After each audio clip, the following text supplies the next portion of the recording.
जब बच्चों आप सवाल लगाओगे तो हमेशा कैपेसिटर का स्टेट आपको क्या लेना पड़ेगा, steady state in your syllabus. Charging discharging अलग एक कॉन्सेप्ट है, आपको पढ़ाऊंगा, लेकिन उसके पहले जितने भी सवाल लगेंगे तो कैपेसिटर का स्टेट हमेशा क्या लेना है, स्टडी स्टेट। इसी स्टेट में न्यूमेरिकल लगेंगे, जो स्टेट लिखा है स्टडी स्टेट में। तो आपको मैं अभी ये बता रहा था कि कैपेसिटर कैसे चार्ज हुआ, कैसे वर्क किया। तो आपको ये कुछ बातें समझ आई? नहीं समझ आ रहा? आ गया, आगे बढ़ूँ अब? चलिए अब बच्चों देखो आगे बढ़ाते हैं। करंट फ्लो करता है, जैसे मान लीजिए कि कोई एक तार है, वो बल्ब लगा है उधर और तार में करंट फ्लो कर रही है तो बल्ब जल रहा है। ले आए कैंची और तार को काट लिए, इतना तार काट के अलग कर दिए, तो बल्ब जलेगा? तो बताओ करंट किस में फ्लो करेगा, तार में कि हवा में? तार में फ्लो करेगा, हवा में नहीं फ्लो करेगा। अब यहाँ पर हम यही समझते हैं कि करंट किस में फ्लो करेगा, तार में। ऐसे शुरू में जब मोबाइल फ़ोन बना था, एक फ़ोन बना था टेलीफोन, तो तार वाला फ़ोन था, उसमें खंभे लगते थे, उसमें से तार निकाल के ले आते, अभी भी है घरों में वो तार वाला फ़ोन है, तो वही वाला फ़ोन केवल रहता था। अब 3 मंजिले पे कोई काम कर रहा है और नीचे फ़ोन की घंटी बज रही है और फ़ोन सुनने आना है, लेने आना है, रिसीव करना है। अब ऊपर से चला हड़बड़ी में और उसके बाद स्लिप किया, ड्यू टू ग्रेविटी धड़ाम धड़ाम धड़ाम नीचे आया। अब ड्यू टू ग्रेविटी नीचे आया और जैसे ही मोबाइल फ़ोन का रिसीवर पकड़ रहा था, फ़ोन कट गया। बड़ा दुख होता था, कितना चोट भी खाए और फ़ोन भी न सुन पाए। तो सोचता था कि काश ऐसा होता कि फ़ोन मेरे पास होता और वहीं मैं रिसीव कर लेता। आज देखो आपके पास फ़ोन, सबके पास है कि नहीं? सब लोग लिए हो ना फ़ोन, उसमें तार लगा है क्या? अब वो बेतार फ़ोन बना कि नहीं? इसी तरह से अभी हम ये समझ रहे हैं कि करंट के लिए तार की ज़रूरत है, लेकिन आपके ही टाइम में 2-4 सालों में ही अब ऐसा करंट का नेटवर्क फैलाया जा रहा है, फैल रहा है, शुरू हो गया है कि उसमें तार की ज़रूरत नहीं पड़ेगी। करंट में भी तार की ज़रूरत नहीं पड़ेगी। अब बिना तार का ही करंट होगा। जैसे मोबाइल फ़ोन का पैसा ख़त्म तो बात करना बंद, फिर चार्ज करो। ऐसे ही रात में 12 बजे बल्ब बंद हो जाएगा। अब अगर अंधेरे में रहना है तो अंधेरे में रहो और उजाले में रहना है तो पैसा चार्ज करो, तो फिर जो बिजली की चोरी होती है वो ख़त्म हो जाएगी और जो कटिया लगाते हो तो एकदम से ख़त्म हो गए। कटी वाला कॉन्सेप्ट ही ख़त्म हो गया। तो बच्चों ये सब होने वाला है। चलिए अब वो देखिए ये चीज़ यहाँ पे है। जब शुरू में चार्ज हो रहा था तो करंट फ्लो कर रहा था। ये तार है, ये तार है, बीच में तो तार नहीं है ना, इसका मतलब करंट हवा में फ्लो किया था कि नहीं?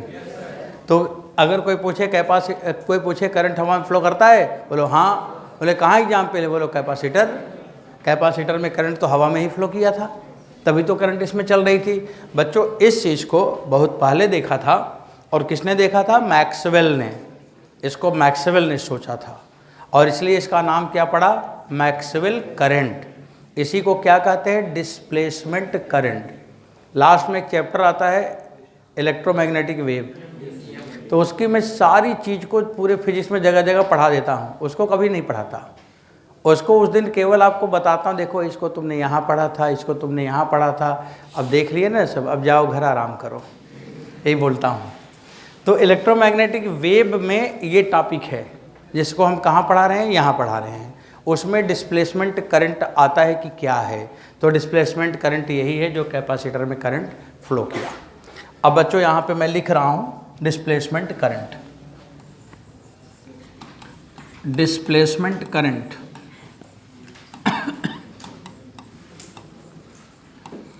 और इस डिस्प्लेसमेंट करंट का नाम है मैक्सवेल्स करंट। कभी कभी किताबों में, पेपर वेपर में मैक्सवेल करंट ही लिखा रहता है। अब चलो बच्चों डिस्प्लेसमेंट करंट लिखा जाए। आई बराबर फार्मूला तो एक ही है भाई, dq/dt बस। अच्छा ये बताओ q बराबर बच्चों सिग्मा इंटू ए, लिख ही सकते हो। अच्छा ये भी लिख सकते हो सिग्मा बराबर एप्सिलॉन नॉट ई इंटू ए। नहीं समझ आया क्या? कैसे समझा? ई बराबर होता है ना सिग्मा अपान एप्सिलॉन, तो जहाँ पे सिग्मा है एप्सिलॉन नॉट ई कर दिया। अब बच्चों आप लिखोगे d/dt और q की जगह एप्सिलॉन नॉट ई इंटू ए। और आप एक काम और कर सकते हो, इलेक्ट्रिक फील्ड और एरिया का अगर मल्टीप्लाई कर दो तो फ्लक्स आ जाएगा। क्या आ जाएगा?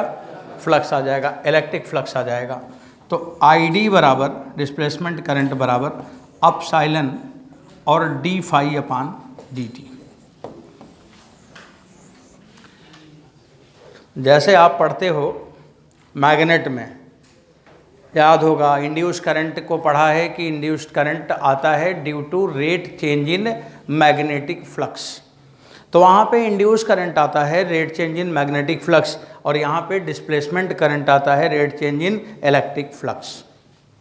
तो इलेक्ट्रिक फ्लक्स का रेट चेंज हो तो भी करंट आता है, और मैग्नेटिक फ्लक्स का रेट चेंज हो तो भी करंट आता है। फोटॉन के फ्लक्स का रेट चेंज हो तो भी करंट आता है। जहाँ भी फ्लक्स में चेंज होगा वहीं करंट आएगा।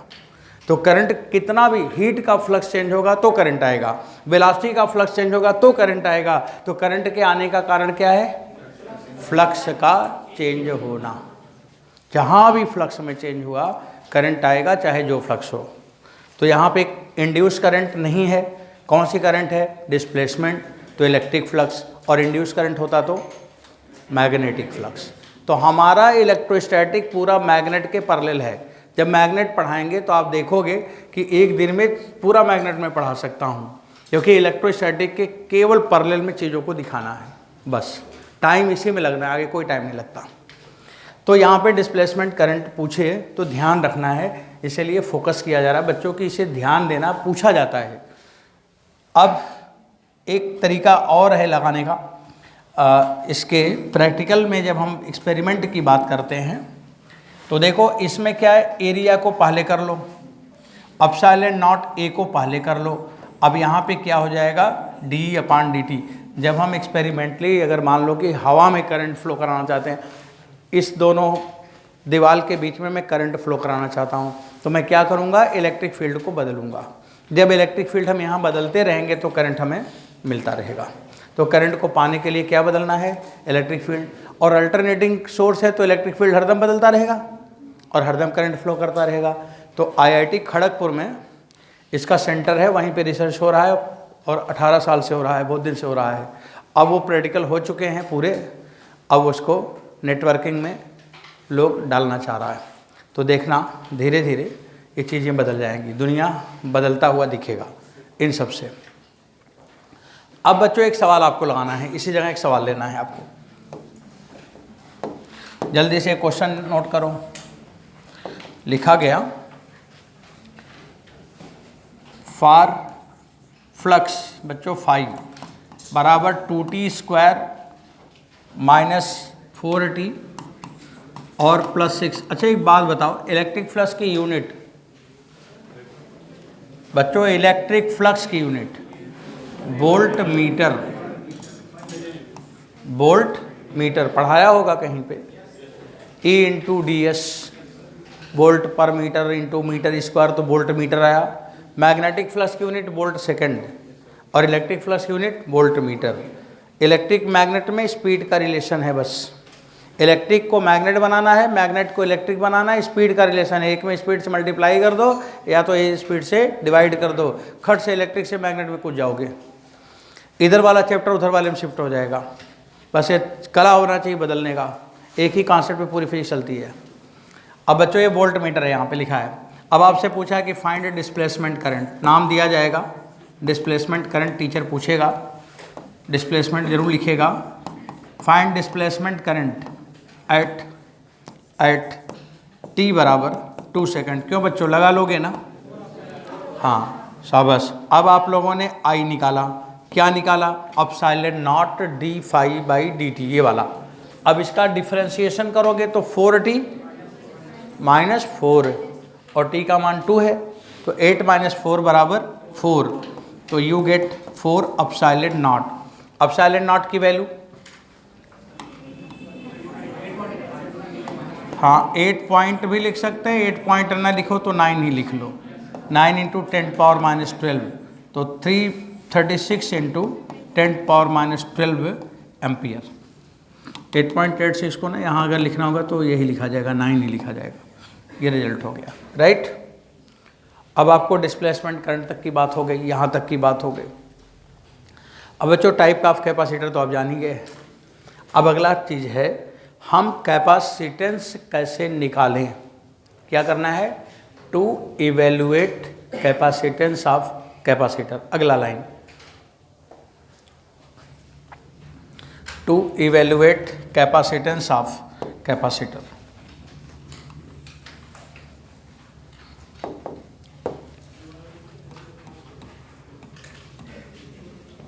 To evaluate capacitance of capacitor.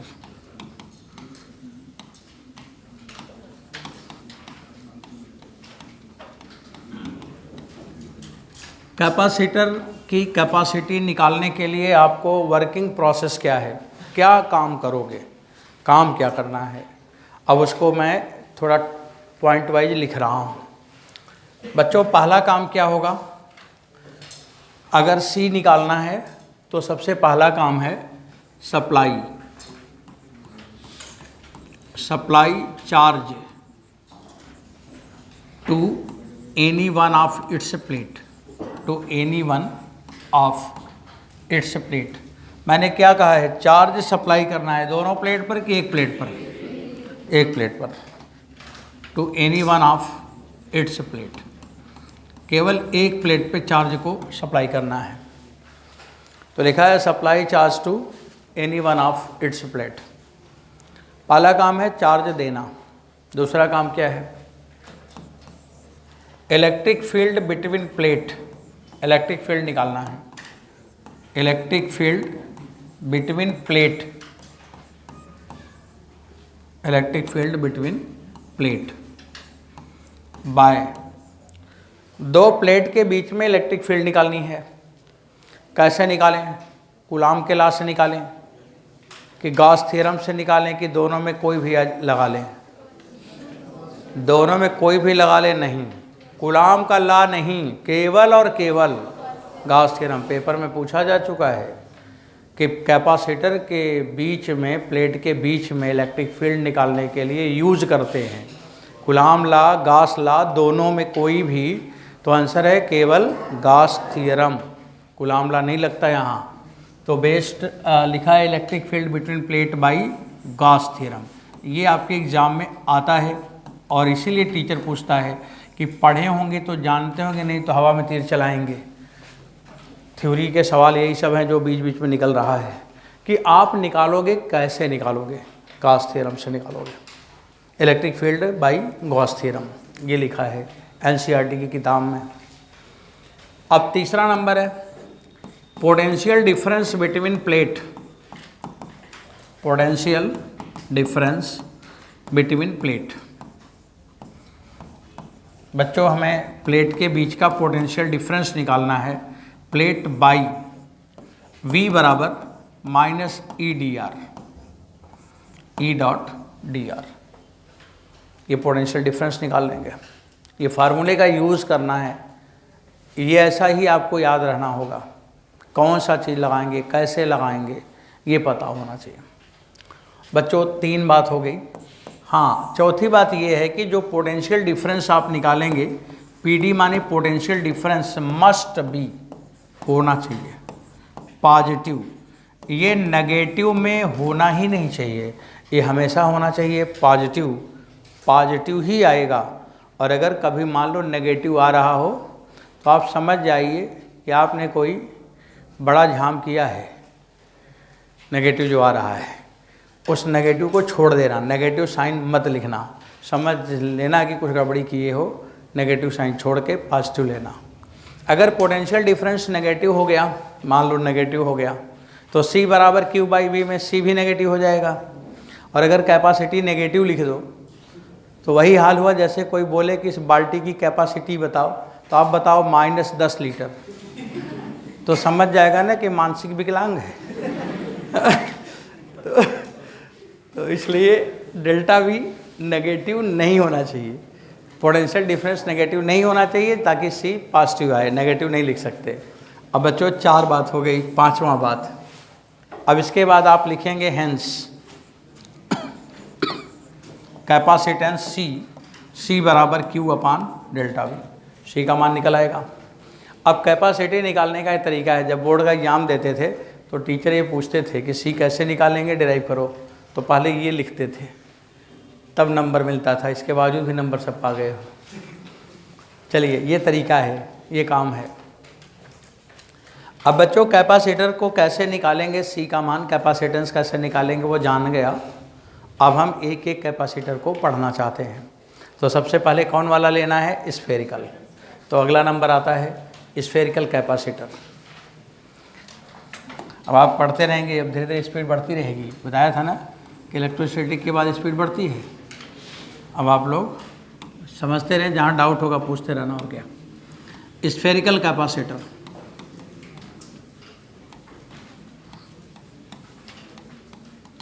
Spherical capacitor में हम पहला कैपेसिटर लेते हैं आइसोलेटेड स्फेरिकल कैपेसिटर। बच्चों you know what do you mean by isolated? Isolated का मतलब क्या होता है, अकेला या कई। अकेला, जो अकेला है उसे कहा जाता है कि आइसोलेटेड। ऐसे कहा जाता है कि आदमी हमेशा आइसोलेट रहता है। इसका मतलब वो आदमी आइसोलेट रहता है, मतलब उसका किसी से कोई मतलब नहीं है, वो अकेला रहता है। अब अगर उस आदमी से कोई कहे कि क्यों तुम अकेले ही हो क्या, तो तुरंत वो डांट देगा, और है अकेला ही, आइसोलेटेड है। और आइसोलेटेड है, किसी के साथ उसको कहीं दिखता नहीं, वो अकेले ही रहता है। वो इंसान के पास तो बैठता नहीं, किसी से कोई मतलब नहीं रखता। भीड़ में रहकर भी अकेला है। बहुत से इंसान होते हैं जो भीड़ में रहकर भी अकेले ही होते हैं, वो आइसोलेटेड है। लेकिन अगर उससे आप कहोगे कि तुम अकेले हो क्या, तो आपको डांट देगा, बोलेगा कैसे तुम समझ गए अकेला हूँ। वो अकेला नहीं है, बोलता है कि मेरे साथ ईश्वर हैं। ईश्वर, वो ईश्वर को पा चुका है, इसलिए वो आइसोलेटेड है। वो उसको ईश्वर की पहचान हो गई है, इसलिए सारे लोग उसको बेकार लगते हैं। बोलते हैं कि जिसके बनाए हुए सारे खिलौने, तो मैं इन खिलौनों से क्यों खेलूं जब मुझे वही मिल गया जिसने सबको बनाया, तो फिर इन सबको मैं क्यों देखूं। इसलिए वो किसी को नहीं देखता। जब आपका एक स्टेटस हो जाएगा, एक लेवल हो जाएगा, तो आपको भी ऐसा ही लगेगा कि दुनिया में कोई मतलब नहीं है, ये सब बेकार लोग हैं, किसी काम का नहीं है। तो वो आइसोलेटेड है, लेकिन वो पब्लिक के लिए है, पर वो किससे जुड़ा है, ईश्वर से जुड़ा है। इसलिए कोई आइसोलेटेड नहीं होता। तुरंत बोलेगा कि मेरे साथ भगवान है, यही बोलेगा मेरे साथ ईश्वर हैं। कभी सोचना मत कि मैं अकेला हूँ, मेरे साथ ईश्वर हैं, वो मुझे बचाते हैं, बताते हैं, वो चलाते हैं।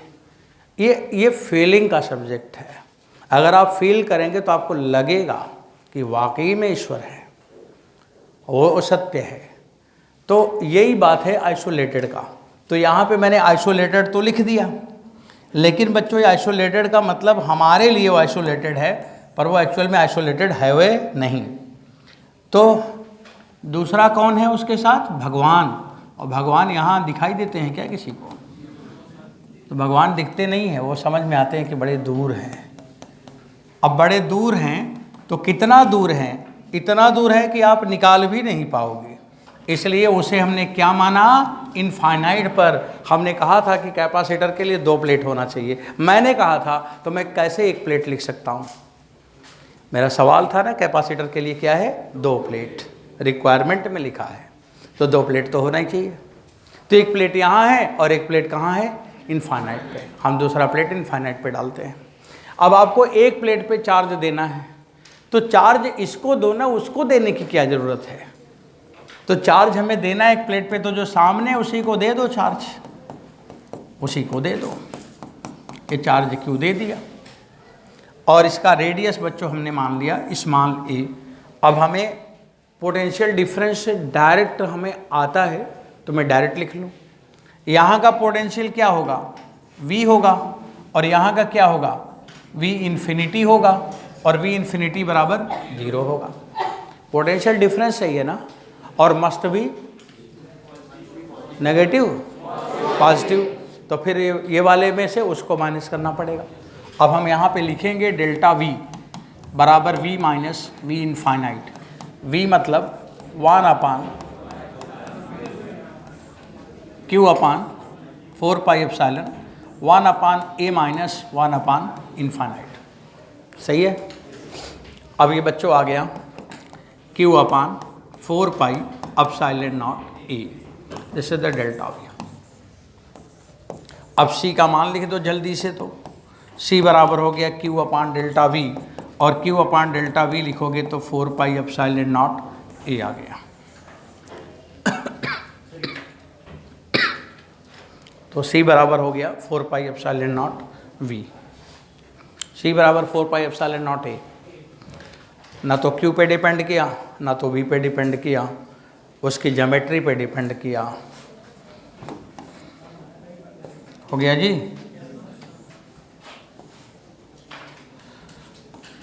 चलो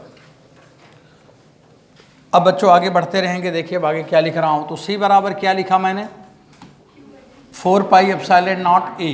तो 4 पाई एप्सिलॉन नॉट का मतलब हुआ ए अपान 9 इंटू 10 पावर माइनस 9।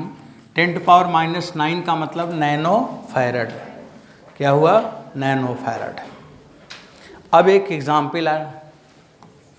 एग्जाम्पल ये आया, टीचर ने दिया कि एक स्फेयर है आइसोलेटेड और उसका रेडियस है 1 मीटर। तो पूछा है कि इसकी कैपेसिटेंस क्या होगी। बस ऐसे ही बना के रख दिया, क्योंकि चार जोड़ से मतलब है नहीं। तो बच्चों सी का मान पूछा, तो इसकी कैपेसिटेंस क्या होगा, 1/9 नैनो फैरड। समझ आया। तो ये कैपेसिटर की रेडियस दे दे, मतलब रेडियस दे दिया तो आप निकाल ही लोगे। बच्चों ये बात हो गई। अब थोड़ा आगे बढ़ते हैं।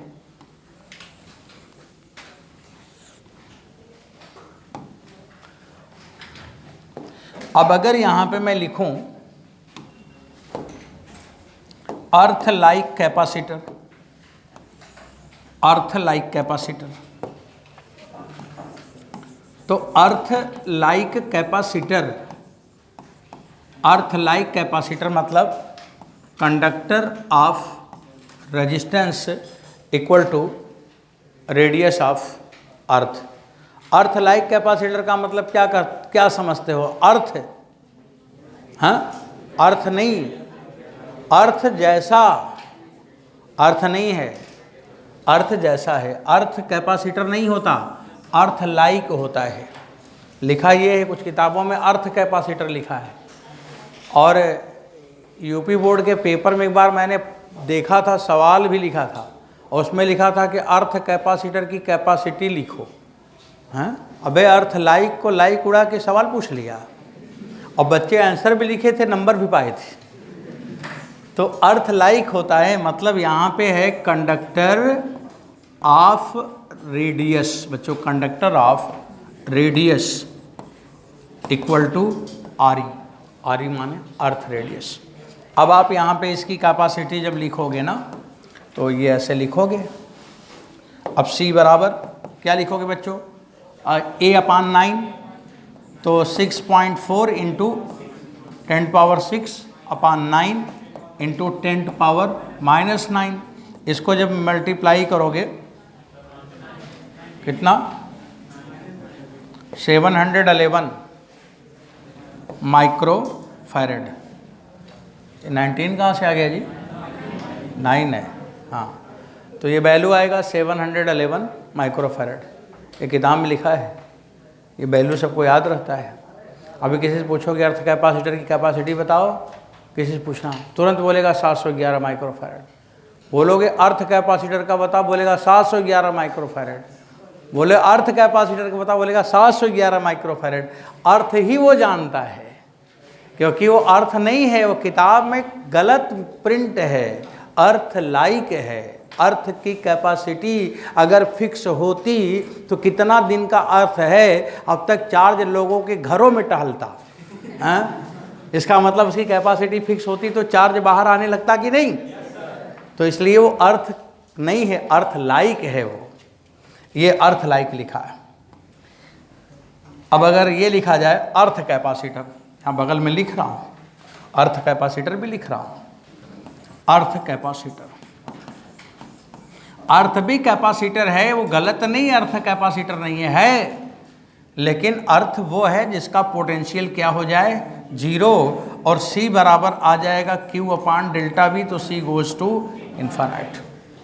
तो अगर अर्थ की कैपेसिटी पूछे तो उसकी कैपेसिटी कितनी है, इन्फानाइट, क्योंकि आपने पढ़ा ना कि अर्थ का पोटेंशियल जीरो होता है। अर्थ का पोटेंशियल नॉन जीरो लिख दोगे तो दुनिया पागल होकर टालेगी कि नहीं रोड पर। तो ये बात है, अर्थ लाइक है कि अर्थ है, ये समझ लो। समझ गए दोनों बात? हाँ, ये दोनों में बड़ा लोगों को कन्फ्यूजन है, कम पढ़े लिखे लोग इसी को अर्थ समझते हैं। एनीवे, आप आगे बढ़ते हैं बच्चों। अब फिर चलते हैं हम लोग, नंबर 2 लेते हैं। अगर हमने इस कंडक्टर को, देखो सुनो, इस कंडक्टर को जिसका रेडियस a है, इसको बच्चों ऐसा मटेरियल में फेंक दिया, ऐसे जगह रख दिया जिसके चारों तरफ एयर नहीं है, बल्कि कोई डाइलेक्ट्रिक है, डाइलेक्ट्रिक कांस्टेंट k है। अब बताओ यहाँ पे c का मान क्या होगा? अब अगर बच्चों c का मान लिखोगे अब यहाँ पे, तो 4πε0 इंटू k हो जाएगा। क्या हो जाएगा? c बराबर 4πε0 k a हो जाएगा। मतलब मीडियम की कैपेसिटी बराबर, अगर मीडियम में कैपेसिटेंस पूछा जाए तो k इंटू एयर कैपेसिटी, क्योंकि जहाँ एप्सिलॉन है अब एप्सिलॉन नॉट k लिखोगे तो फिर k इंटू सी एयर हो गया। अब मीडियम में किसी भी चीज़ को रख दें तो उसकी कैपेसिटी बढ़ जाएगा कि घट जाएगा? बढ़ जाएगा। मीडियम में रखोगे ना तो कैपेसिटी बढ़ जाएगा। अगर कोई बच्चा क्लास में बैठ के पढ़े तो उसकी कैपेसिटी बढ़ जाएगा, वो बुद्धिमान हो जाएगा, और घर में अकेले बैठ के पढ़े तो गंवार और महामूर्ख हो जाएगा, कैपेसिटी बदल जाएगा। ये कॉन्सेप्ट है बच्चों, इसीलिए क्लास बना है, इसीलिए समाज बना है, इसीलिए लोग एक जगह गैदरिंग करते हैं। उसका कारण है कि ज्ञान बढ़ता है, कैपेसिटी बढ़ती है, अकेले रह रह के बेकार नहीं हो पाते। ये सब कॉन्सेप्ट है, ऐसे नहीं चल रहा है। तो कैपेसिटी क्या हो गई? बढ़ गई। बताओ अगर दो चार्ज को मीडियम में रख दो तो उसके बीच का फोर्स घट जाएगा, और अगर कैपेसिटर को मीडियम में रख दो तो कैपेसिटी बढ़ जाएगा। तो फोर्स घट जाना और कैपेसिटी का बढ़ जाना एक ही बात है। जब कैपेसिटी बढ़ जाती है तो हमें अंतर लोगों में नहीं समझ आता, तब हमारे लिए सब एक जैसे होता है, न तो कोई ऊंचा और न तो कोई नीचा। तो फोर्स घट गया और कैपेसिटी बढ़ गया। जब कैपेसिटी बढ़ा तो फोर्स का मान घटा। बात समझ में आया मैंने क्या बोला?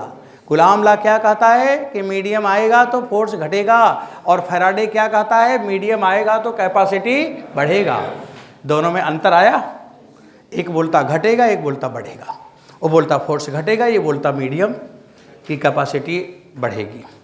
एक सवाल, एक आदमी 2 माइक्रोफैरेड कैपेसिटर को लिया और समुद्र में फेंक दिया।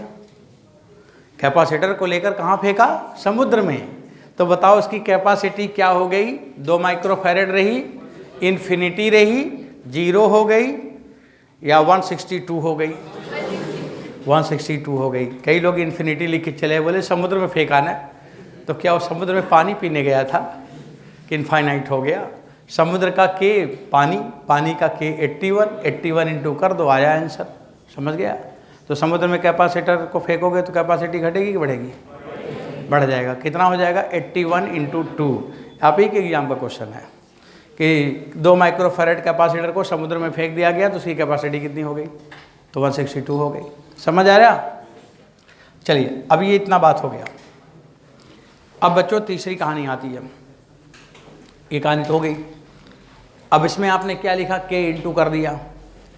अब एक सवाल और देते हैं, देखो इधर ध्यान से समझना। एक ये कोई मटेरियल है, इसको हम चार्ज देंगे तो यहाँ देंगे। इसका रेडियस मान लो ए है रेडियस।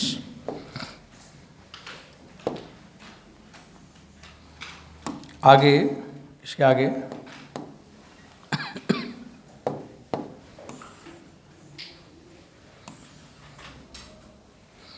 देखो ये वाला रेडियस यहाँ से यहाँ तक b है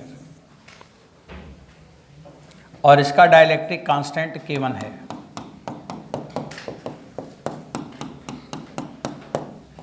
इसका रेडियस इधर c है, इधर का डाइलेक्ट्रिक कांस्टेंट K2 है।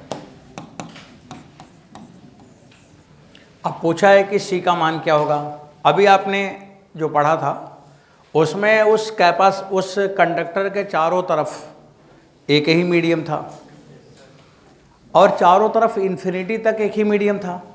इसमें चारों तरफ K1 है लेकिन K1 के ऊपर K2 है। अब पूछा है कि इसकी कैपेसिटी कितनी होगी इस वाले का। अब C का मान लिखना है मेरे को। क्या लिखना है? C का मान। बच्चों ये सवाल बना है और कैपेसिटेंस आपसे पूछा गया है। अब देखो कैपेसिटेंस मैं निकालने के लिए बढ़ रहा हूँ। सबसे पहला काम क्या है? पोटेंशियल डिफरेंस निकालना। सवाल नोट हो गया? बच्चों रफ्तार बढ़ाते चलो, स्पीड बहुत बढ़ेगी। मतलब सर्किट में रहेंगे ना, दनादन स्पीड से चलती रहेगी बातें, बहुत रफ्तार बढ़ेगी। अभी आप देखते रहना, इसलिए अपने अपने आप को संभालते रहो। मैं बहुत तेज़ पढ़ाता हूँ, पहले ही बताया था करंट इलेक्ट्रिसिटी। उधर जाते जाते एकदम बहुत तेज़ रहेगी रफ्तार। और बस सुनते रहो, लिखते रहो, सुनते रहो, लिखते रहो, चलते रहो। अब सबसे पहले आपको क्या निकालना पड़ेगा? पोटेंशियल डिफरेंस निकालना पड़ेगा। क्या? Potential difference. अब डेल्टा V लिखोगे। चलो भाई शुरू करें। क्या होगा? Q/4πε0, ये तो रहेगा। अब देखो डाइलेक्ट्रिक कांस्टेंट K1 में कहाँ से कहाँ तक 1/A-1/B, 1/K2 में कहाँ से कहाँ तक 1/B से 1/C तक। बच्चों यहाँ आप लिखोगे 1/B माइनस 1/C। और अगर पोटेंशियल आपको निकालना है तो रेफरेंस इन्फिनिटी पे है, आपको इन्फिनिटी तक जाना पड़ेगा। आपको कहाँ तक जाना पड़ेगा? इन्फिनिटी तक जाना ही पड़ेगा। आपने इसके पहले भी देखा था 1/A माइनस 1/∞ मैंने लिखा था। अब आपको आगे जाना पड़ेगा, तो आगे एयर है और 1/C से इन्फिनिटी तक, ये आपको मिल गया, पोटेंशियल डिफरेंस मिल गया। और जब पोटेंशियल डिफरेंस मिल गया तो C बराबर बच्चों Q/Δv कर दो। जब Q/Δv करोगे तो देखो 4πε0 1/K1 1/A-1/B प्लस